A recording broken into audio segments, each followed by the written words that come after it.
Antidote, l'émission Solutions d'UGOP Radio. Bonjour à tous et bienvenue sur UGOP Radio, la radio du 12. Aujourd'hui dans Antidote, je reçois Téné Koulibaly, avocate en droit civil. Elle exerce depuis 8 ans. Ensemble, dans cette émission, nous allons parler des enfants devant le juge sur le plan civil. Bonjour Téné. Bonjour. Alors, merci d'avoir accepté notre invitation.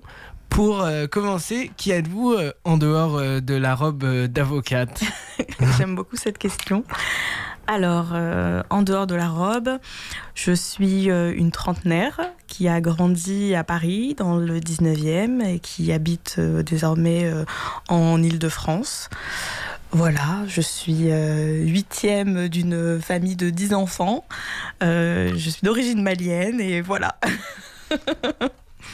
Avant d'entrer dans le vif du sujet, dites-nous ce que vous faites plus précisément en tant qu'avocate et qu'est-ce qui vous donne envie de l'exercer chaque jour ? Alors, en tant qu'avocate, j'interviens en matière civile. Également, je fais également du pénal. Donc, j'interviens dans tout ce qui est en matière de divorce, pour les enfants également, devant le juge des enfants. Je fais également du contentieux un peu locatif. J'interviens en droit des personnes vulnérables, pour tout ce qui est tutelle, curatelle. Et donc, mon travail consiste à aider les gens. Voilà. Est-ce que si vous deviez expliquer à un enfant de 5 ans votre métier, vous diriez quoi ? J'aide les gens, je prends la parole pour les gens et je défends les gens. Voilà, je pense que comme j'interviens parfois devant le juge des enfants, le JAF, et j'explique à mes mini-clients que je suis là pour prendre la parole pour eux. Voilà, je prends la parole pour vous, j'explique ce que vous souhaitez et je vous défends. Est-ce que les enfants ont les mêmes droits que les adultes ? Alors, les enfants ont des droits spécifiques. Ils ont des droits spécifiques. En France, on a ratifié la Convention internationale des droits de l'enfant. La France a d'ailleurs été le 2e pays à ratifier cette convention. Donc, les enfants ont des droits spécifiques. Est-ce que les droits de l'enfant sont bien connus du grand public ? Je pense qu'ils sont assez bien connus, même s'ils ne sont pas connus en profondeur. Voilà. Généralement, les gens se disent oui, ce sont des enfants, ils n'ont pas vraiment le droit à la parole. Donc parfois, on a du mal à donner la parole aux enfants. On se dit voilà, on est des adultes, donc on décide. Et donc généralement, les gens ont du mal à connaître, à laisser la place aux enfants, à leur laisser la parole.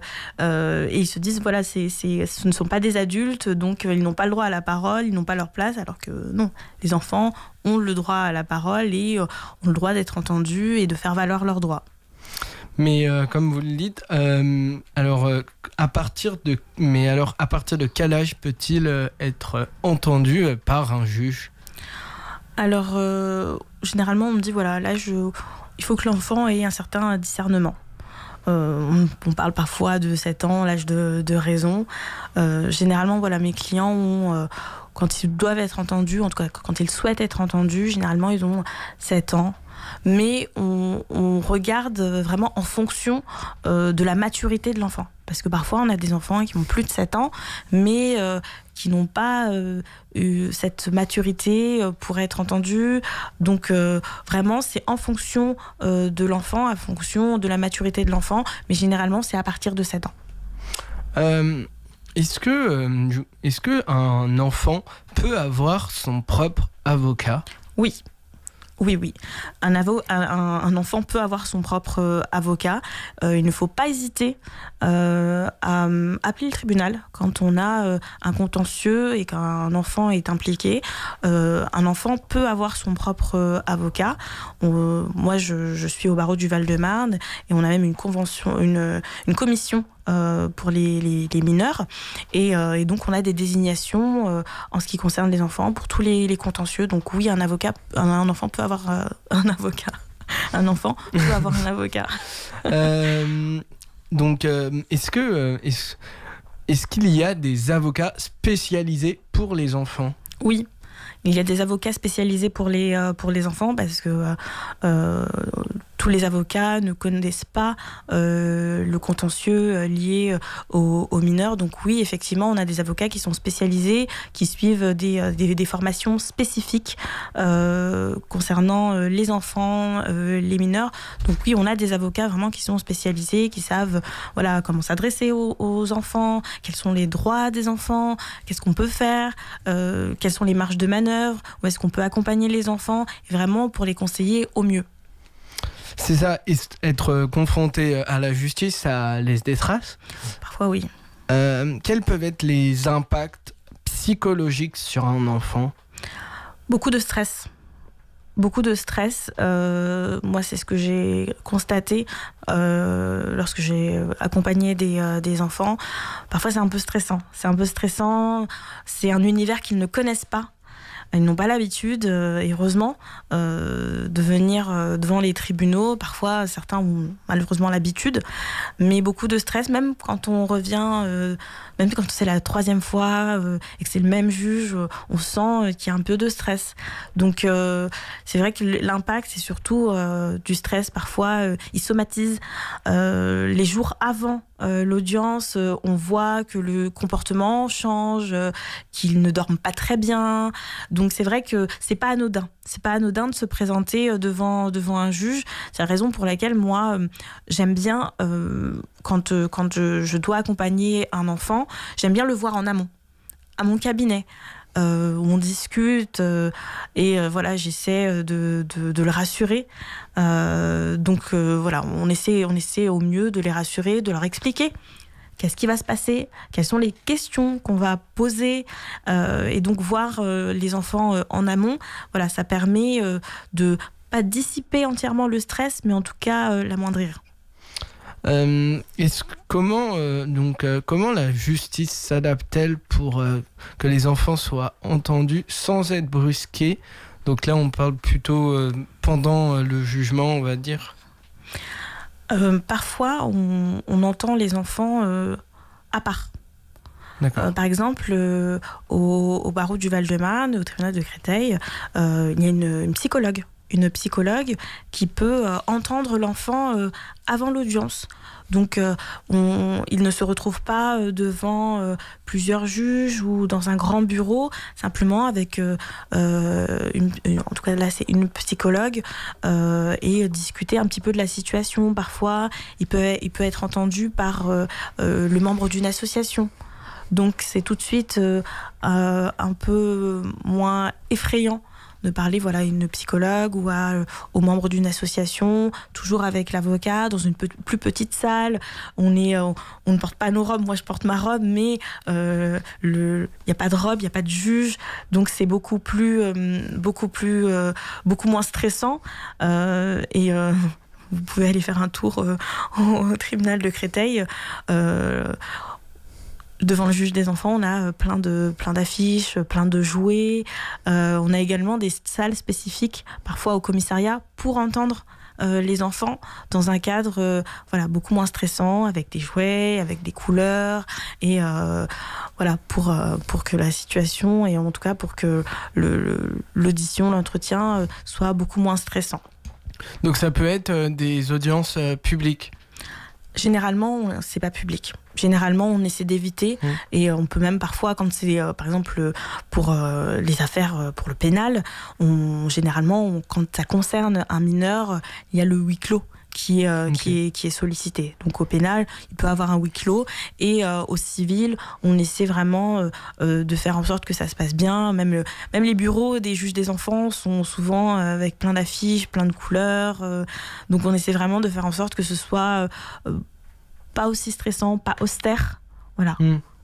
Après, avec toute est-ce qu'il y a aussi un changement avec toutes les médiatisations de certaines affaires en droit civil ou pas ?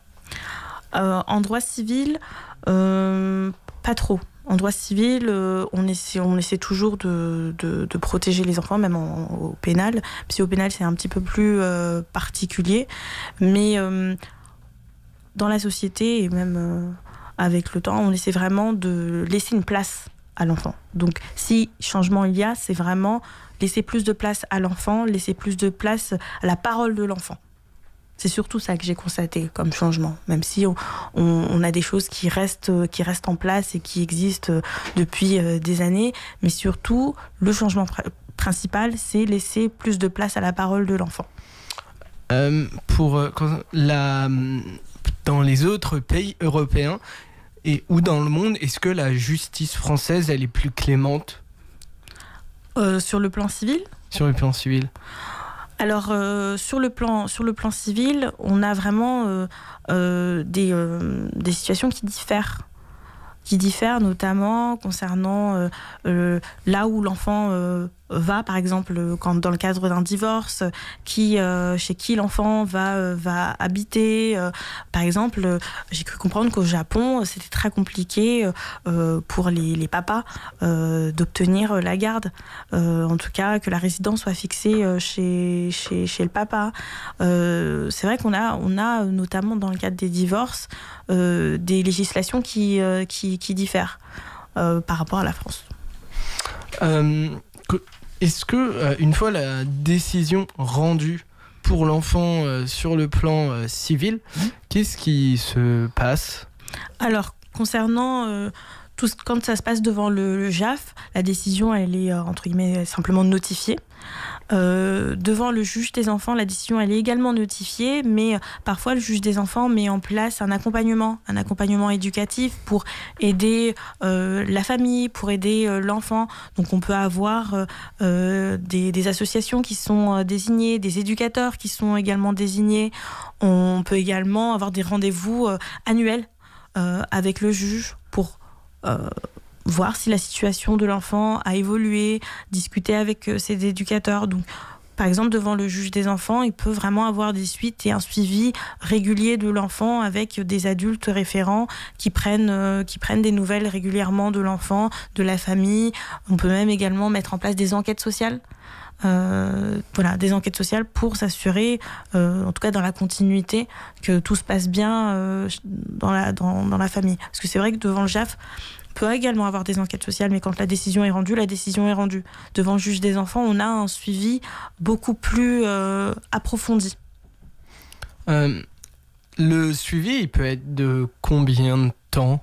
Parfois jusqu'à la majorité des enfants. On peut avoir un suivi jusqu'à la majorité des enfants.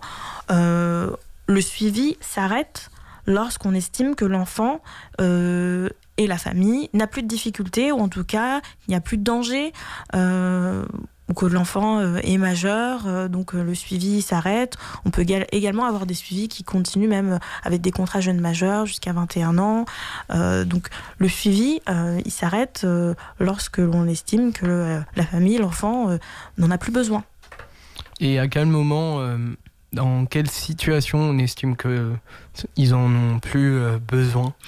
Par exemple, si c'est un placement, si on estime que le danger a été écarté ou qu'il n'y a plus de difficultés sociales ou autres, donc le juge, généralement, discute avec les éducateurs de la situation de la famille, discute avec la famille et lui voit les évolutions. Et donc on a des référents, on a des rapports éducatifs qui sont établis pour éclairer plutôt le juge sur la situation. Quel conseil donneriez-vous à un parent qui voit son enfant avoir des problèmes de justice ? Alors, ce que je lui conseille, c'est toujours mon conseil, mais vraiment, aller voir un avocat. Aller voir un avocat. Ne pas hésiter aussi à aller voir la mairie ou même le tribunal. Parce qu'au tribunal, par exemple, à Créteil, on a des éducateurs qui sont sur place.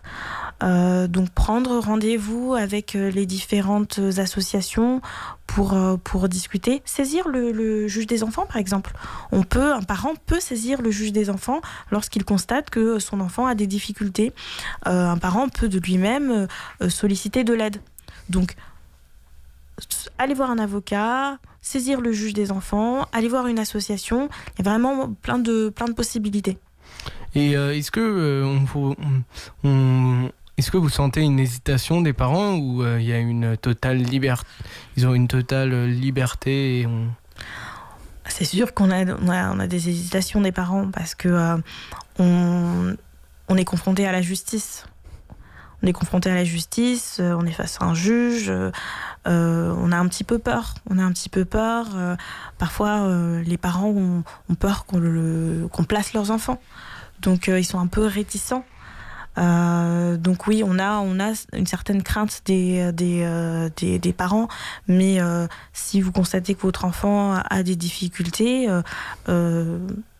la justice, en tout cas les tribunaux, pourront mettre en place des aides. Et si vraiment vous ne voulez pas que les tribunaux s'en mêlent, il y a plein d'associations qui viennent en aide sans pour autant que ce soit judiciarisé. D'accord. Comment nos auditeurs peuvent vous contacter s'ils ont besoin de vos services ? Alors vous pouvez me retrouver sur Google. J'ai une page Google où il y a toutes mes coordonnées, mon numéro de téléphone, mon adresse mail. J'ai également une page Facebook et une page Instagram. Mais voilà, vous pouvez m'appeler, m'envoyer des mails. Merci beaucoup Téné d'avoir répondu à nos questions sur ce thème délicat de la justice liée aux enfants. Merci à la régie pour le son et la vidéo. Merci à vous de nous avoir écoutés. N'hésitez pas à nous suivre sur les réseaux sociaux et à très bientôt sur UGOP Radio, la radio du 12. Antidote, l'émission Solutions d'UGOP Radio.